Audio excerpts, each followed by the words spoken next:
you are going through some of that adversity and you feel like you're about to drown, when you feel like you're about to drown, don't panic. Because what'll happen?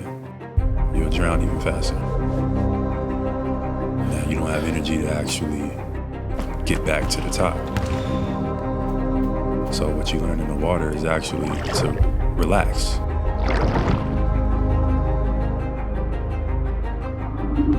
Throw it in the corner. Brown fakes, fires up the three. And through that, you learn that you have more time. Right? So you feel it, get comfortable with that feeling.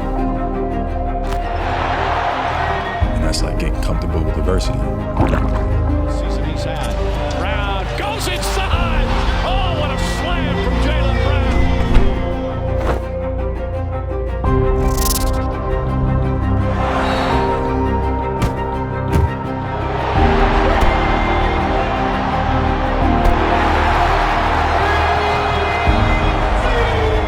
The 2024 Bill Russell Finals MVP goes to Jaylen Brown.